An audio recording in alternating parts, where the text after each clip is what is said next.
Hi everyone, this is Lada from astrolada.com and I'm here to do your July 2018 horoscope together with Mila. Mila is 3 months. Say hi, Mila. She's been my source of strength because the July horoscopes 2018 and August, these are the two most extreme months of 2018. Guys, lives will be transformed, fates will take a new direction, changes on an epochal way because we have two huge eclipses happening, and we also are going to, hey Mila, and we have Mars retrograde and Mercury going retrograde. I would walk you through all of this. I just wanted you first to have some fun, see Mila, to start on a positive tone, and we will end also on a positive note, talking about Jupiter going direct and how you can benefit from that. But be prepared for one of the most intense, exciting months, possibly also the most difficult months, July and August together. I'm just gonna drop Mila to my mom. Hey, say bye, Mila. Bye. Wish everyone luck during the eclipses. Wish them luck to have the best results possible. There you go. Thank you. And why are these months, especially July and August, so crazy? Well, people who are yearning for a change, for a big change in their life, people that want to totally transform their thinking and certain areas of their lives, they might actually have a blast this month and consider it one of the most powerful and one of the most positive experiences of their life. But eclipses always bring some crisis of a sort. And eclipses, and I'm making the same intro for everyone, for all the 12 signs. I want you to listen to it because it gives us a lot of insights, and then I'll speak specifically how it affects each of the 12 signs. But before I start, I just wanted to tell you that on the 8th of July we have a webinar with Nicole Stojanovic on what in astrology gives the richest people. Nicole Stojanovic is a favorite of many of you, so I'm looking forward to have you on that webinar preceding the eclipses. And the first eclipse is a solar eclipse in July and the 11th, which is caused together by Rahu. Rahu is the north node of the sun. And eclipses are about karmic events, things that you have like a contract about even before you're born, the big events that happen in our life, the big transformations of consciousness, the big leaps to the next level. And sometimes, often it happens through crisis, because only big transformation comes through crisis. This is the nature of humans. Very few humans are inspired towards change because everything is okay and they're inspired to make it even better or to grow spiritually. The solar eclipse is weaker though. The solar eclipse is weaker than the lunar eclipse that follows.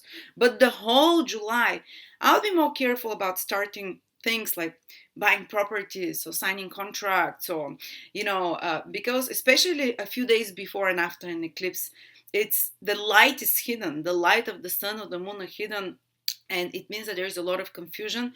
The eclipses act as portals for invisible forces to come and create chaos, and out of this chaos new beginnings and changes can build. But you don't want to make big decisions, especially when it comes to the second eclipse, the lunar eclipse, which is the strongest in 120 years eclipse, the most strong lunar eclipse in 120 years, that is closest to Earth, and it's gonna be seen in most of Africa, Europe, and in Asia as well. Extremely powerful eclipse. I would advise you a week before this eclipse and a week after the July 27th. And then there is another eclipse in August. This summer, there are 3 eclipses in a row, guys. Very karmic events are about to happen, and very fated events. I mean, things that happen on eclipses are people getting pregnant, birth of babies, things that, and usually within the month of the eclipse. You can feel it a month before, a month after, sometimes even 2 months after. But this is when our lives turn around, and some eclipses take from us because they want to teach us about detachment. That will be the lunar eclipse. It will be about losing things, letting go of things. And some eclipses give us things, so we can further incarnate, and so we can fulfill certain desires that we have, because the purpose of the eclipses are spiritual and soul evolution.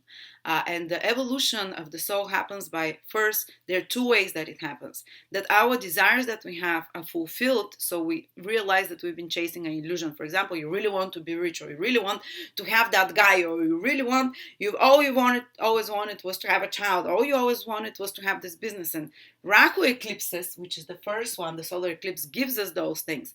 And once we have them, we realize that it's an illusion, that it does not is that not fully create what happiness is for us. So we're still searching inside. But Rahu gives. So in Western astrology, we tend to like Rahu because it's an eclipse.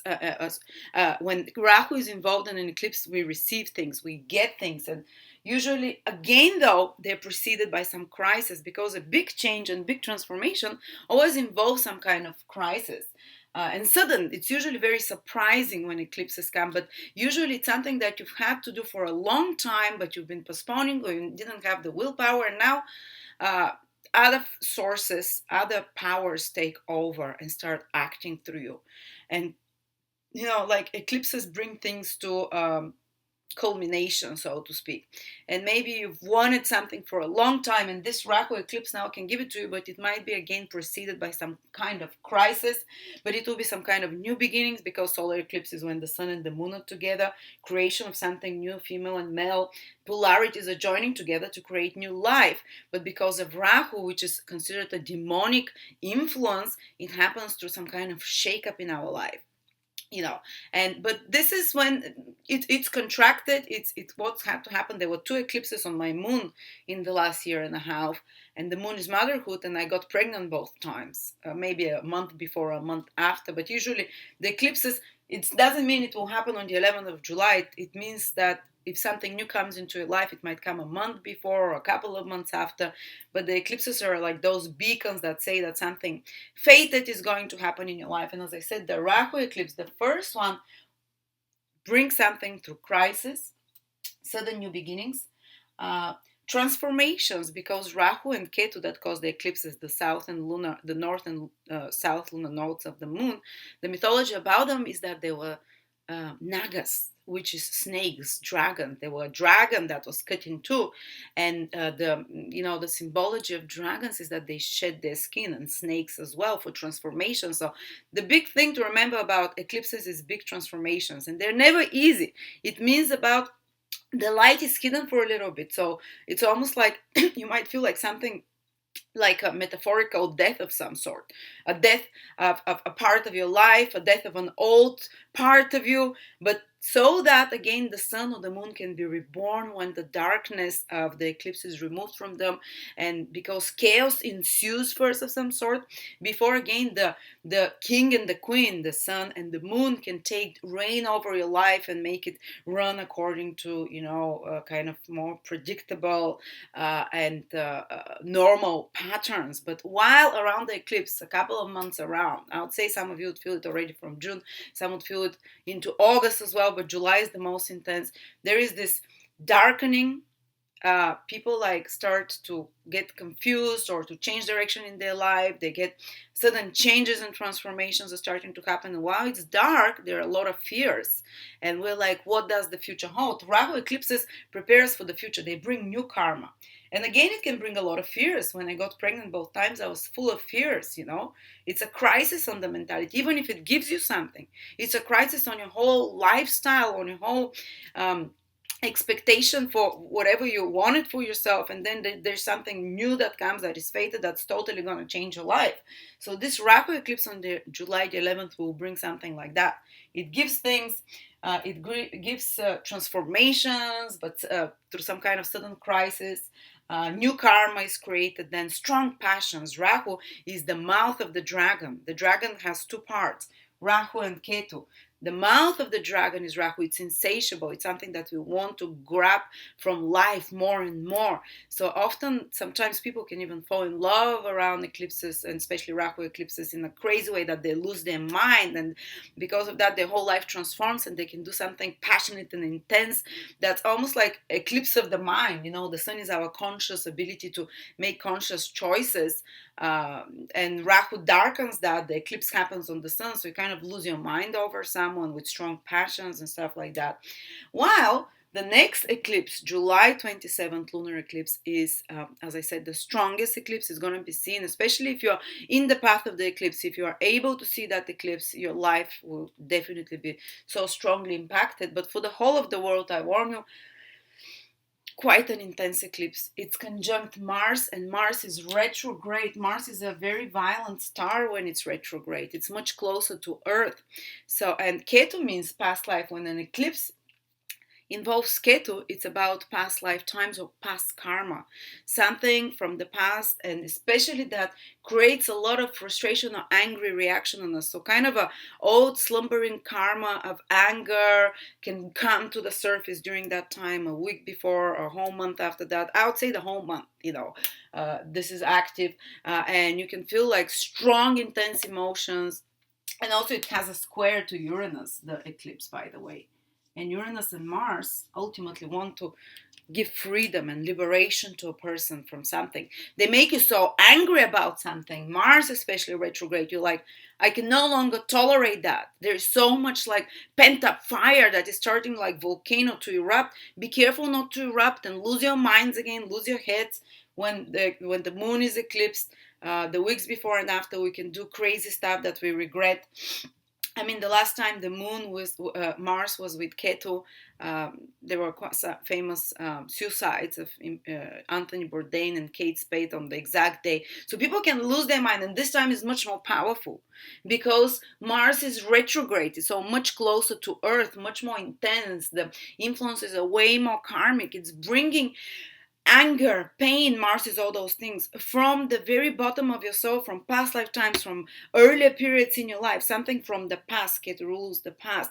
This kind of anger and this pain is going to erupt now on the surface, but the ultimate goal of Ketu eclipses is to release it, to release that anger, or to use that anger to detach yourself from something from the past that is no longer necessary in your life. So there will be powerful endings. Losing something. Ketu is about letting go of something. I don't know if you see it well here, but letting go of something. Ketu is the tail of the dragon. While Rahu takes something, that's why we usually get something in life during Rahu eclipses or around the months around it. In Ketu eclipses, we let go of something. It's the tail where you excrete. So where old karma, the baggage we all carry a lot of baggage with us, and that's Ketu, the karma. And we need to travel lightly on our path. And when the baggage becomes too much, it's like we can't move forward. But we're so afraid to lose something. We're so afraid to lose a relationship. We're so afraid to lose a safety of some sort. We're so afraid to lose a job or whatever.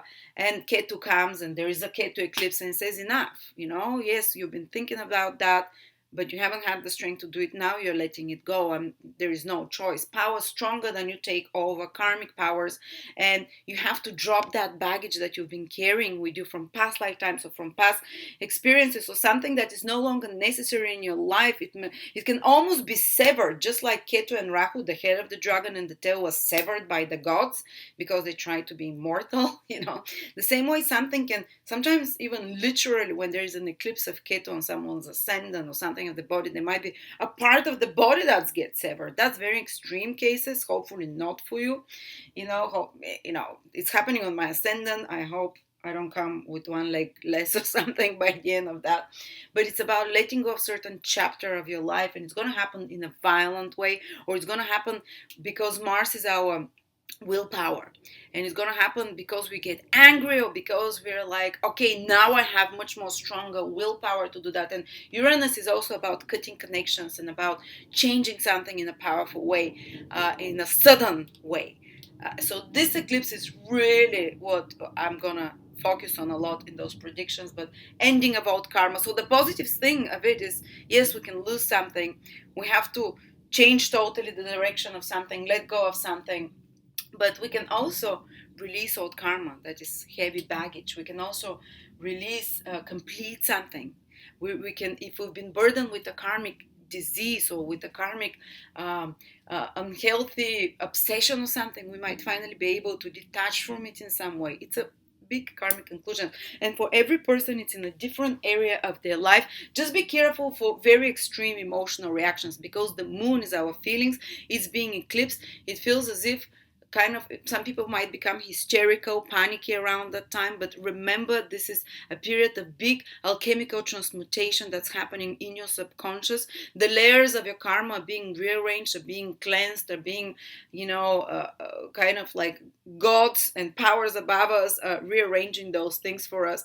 And it's fearful, it's scary, it can feel confusing, it can feel exhilarating for some people. It is rare, but for some people they can. And after that, I guess even in August it continues, but we'll speak about that in the August videos. And so, yes, I just want you to remember, yes, it will be an intense month for every person. These things can be happening, those big transformations that the snakes, Rahu and Ketu, the eclipses want to create in our life, the hiding of the light from us, basically the sun and the moon are our consciousness, our feelings and our consciousness. When those two are blocked and hidden by the eclipses, which is what Rahu and Ketu, these are the dragons that swallow the sun or the moon according to mythology, we lose. Darkness happens, it's like a metaphorical death, and a new rebirth of light comes again, the light of the sun or the moon. So our life comes up out of the darkness, emerges after the eclipses on a new level, on a new direction. So big transformations, guys. Ultimately, it can be used for good people that have been craving for transformations for a long time. It might be now for them. And of course, it's very hard to predict how exactly eclipse will affect a person. Even if I have your chart specifically, I can say more who exactly will feel it the most. If you have a planet exactly on those degrees, this one is at 4 degrees Aquarius, so anything, and this one is at 20 degrees Cancer. But again, everyone will be affected somehow. They have those degrees somewhere in their horoscope, certain area of their life. And I would like you to check your ascendant sign for this prediction, and of course your sun sign, but always the ascendant sign is more important. And of course, not everyone will have those big transformations. The eclipse is twice a year, every year, but still let's see where you can go through big changes, big transformations. So for Leo, the first eclipse is happening in the 12th house, which is a bit invisible. It kind of basically churns more the subconscious than directly something in your life. But a lot of Leo sun people often have a planet in Cancer, usually either Mercury or Venus.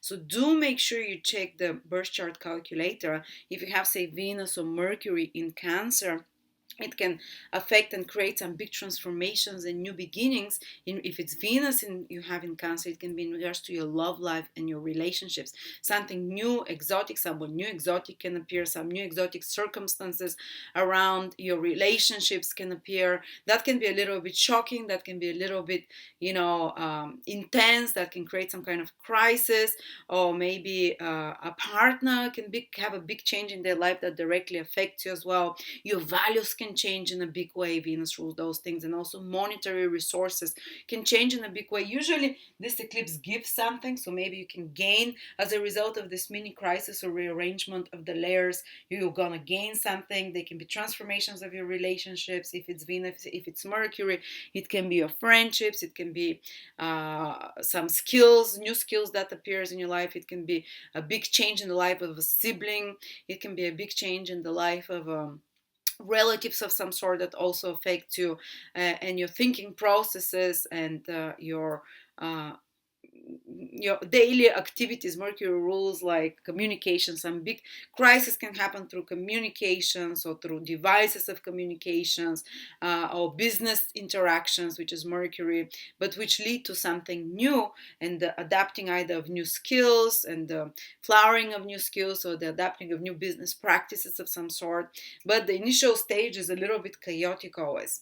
But specifically, if you have nothing in Cancer, and your Leo, of course, is happening in your 12th house. So it might be that 12th house is hidden enemy, someone behind your back doing something.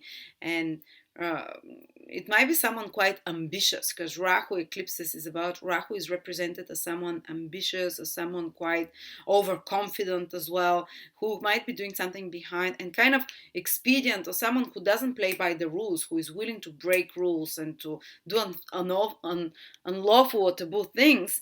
And when Rahu is there, maybe someone that you're not fully aware of is starting to create such kind of drama behind the scenes. Is starting to do something behind you that, can create a new beginnings in your life of some sort, or pushes you to transform. But and 12th house is connected to secrets, so maybe some secrets can create some chaos or some crisis in your life that when it starts emerging after that, it can create some new beginning for you.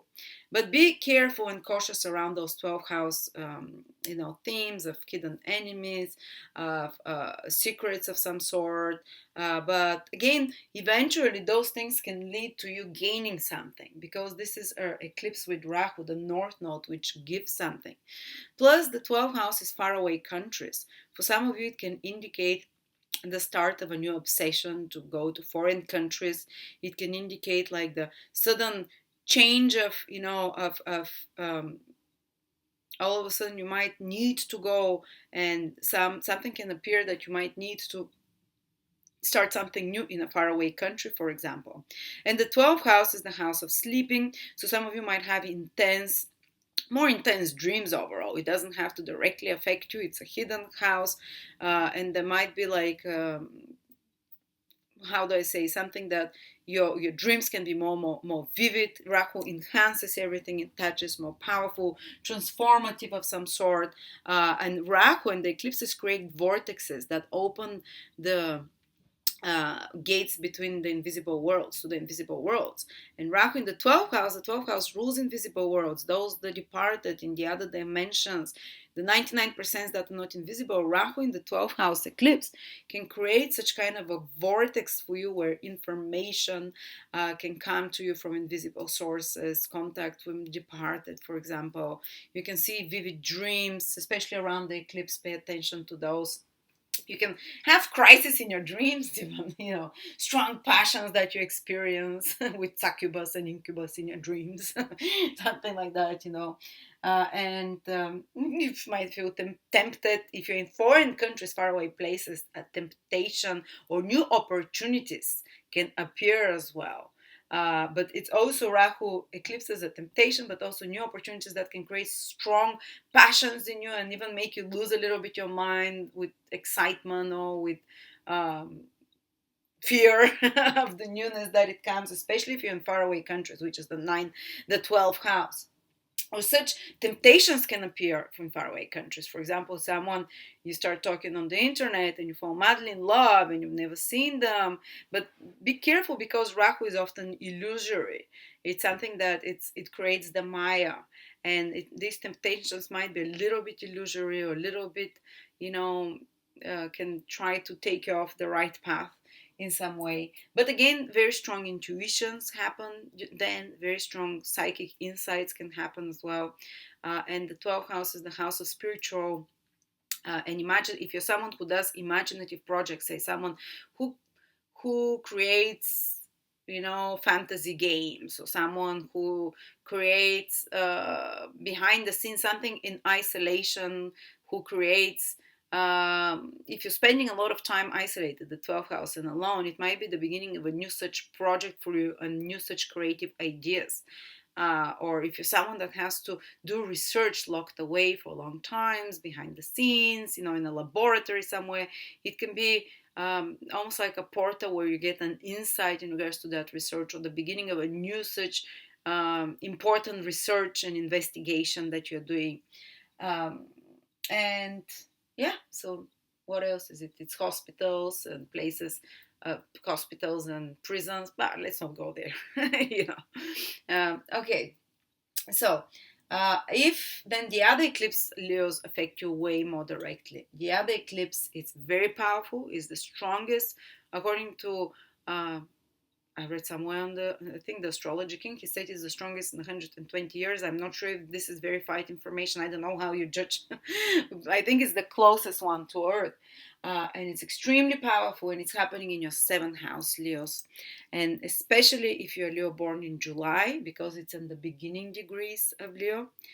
Or if you are Leo ascendant, in the first 10 degrees, the eclipse is happening at the 4th degree, within 2 degrees, so 3rd, 4th, 5th, or 2nd, 3rd, 4th, 5th, 6th. Wow, if you have Leo ascendant there, your life is about to change in a huge way, because it's happening in your 7th house, exactly opposite. But for all Leos, they might have to suddenly let go of some relationships. This eclipse is lunar with Ketu, letting go, releasing something. Change of feelings in regards to a partner. It might be a business partner or relationships, because the moon is involved. The moon is how we feel about something.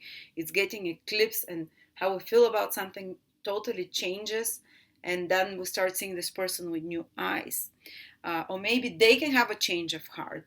A partner can change, and uh, you might need to let go of certain aspect of a relationship, or fully let go of some relationships, some close relationships, someone that you consider very close to your heart.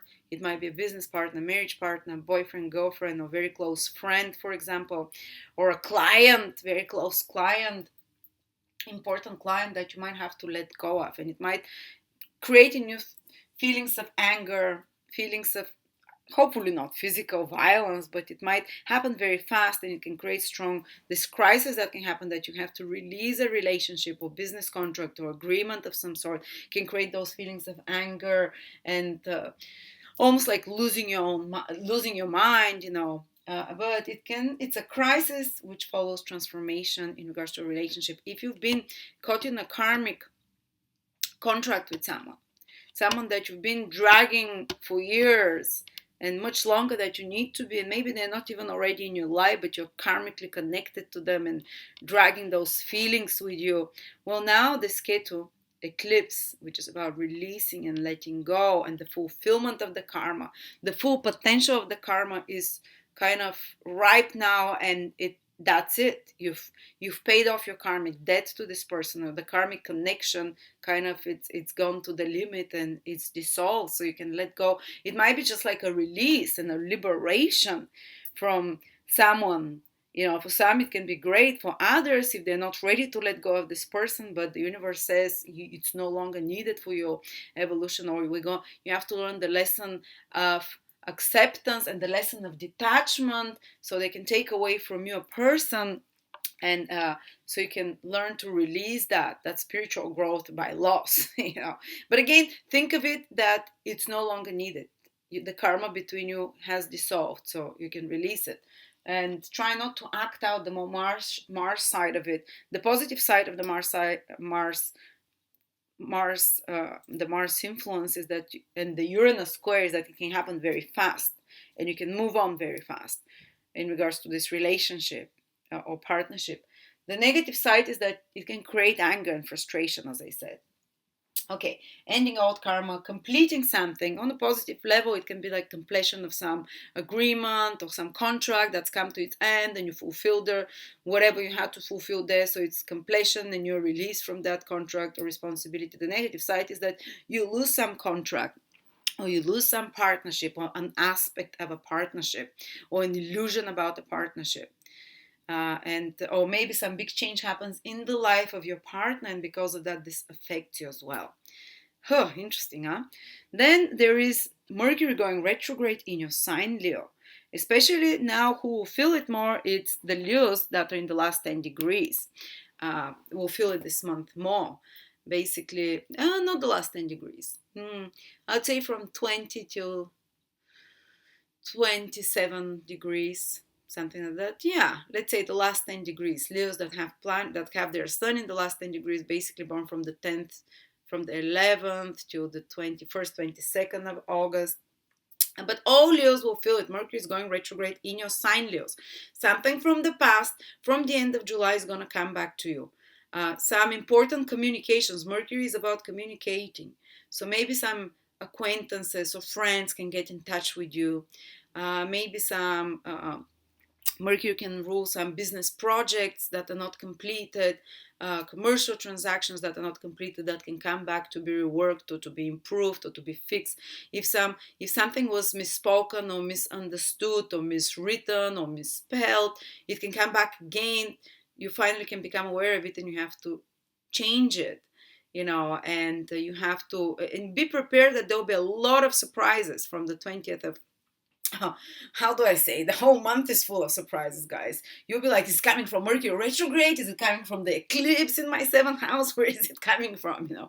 But just, from the 20th of July onwards, make sure that you read the fine print, that make sure that you don't give your passwords and stuff. Make sure that you secure your information devices. Mercury rules all those things. Make sure that you don't say things that you might regret later, but sometimes Mercury retrograde pushes you to say something that you've been bearing for a long time and that just cannot stay hidden anymore. Mercury retrograde is okay, now we have no option but to speak about that. And having in mind that Mars is also retrograde in your seventh house, which can create tension with partners, and Mercury, the planet of communication, is going retrograde. Woo, it's a party. It's a party from hell. No, it's interesting, it's dramatic, and some renegotiations, important conversations will be happening while Mercury is retrograde in your first house. You might be required to use a lot of your skills. Mercury retrograde becomes much closer to Earth, so it requires you to use mercurial skills with 3 times more effort and focus and determination. And Mercury skills is writing, speaking, communicating, business skills, anything that you've learned to do with your hands or with your mind that you've learned, that you developed. You might be just working on some business or project of any sort, or that requires any skill of yours that needs to be redone and gone over a few times and fixed during the Mercury retrograde. Or some old agreements or conversations can come to be straightened out, and things unsaid to be said. Ooh, okay, let's have some good news. Jupiter is going direct, and I'm Leo moon. It's happening over the retrograde over my moon.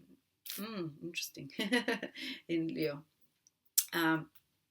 And also some people from the past can come back, can get in touch with you when Mercury is retrograde. But Jupiter is going direct now in your 4th house, Leos.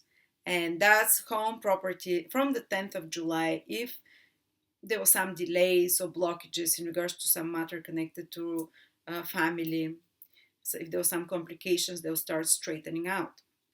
If there were some difficulties in the life of your mom or in the relationship with her, they'll start improving. If there was some difficulty in regards to motherhood or parenthood, they'll start improving.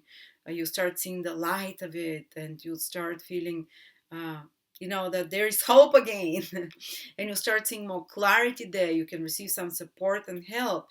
Basically, the directions in regards to something will change in regards to matters of your home, property, family, relationships with family.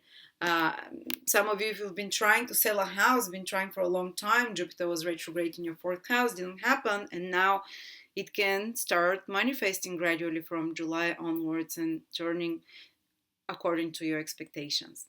Okay, selling or buying property, and estate or vehicles as well. Okay, so thank you so much, Leos. Interesting month. May you live in interesting times, as they say. There is a curse. No, it will be just write to us down. Are you feeling anything? Are there any changes? How are they affecting you? Thank you.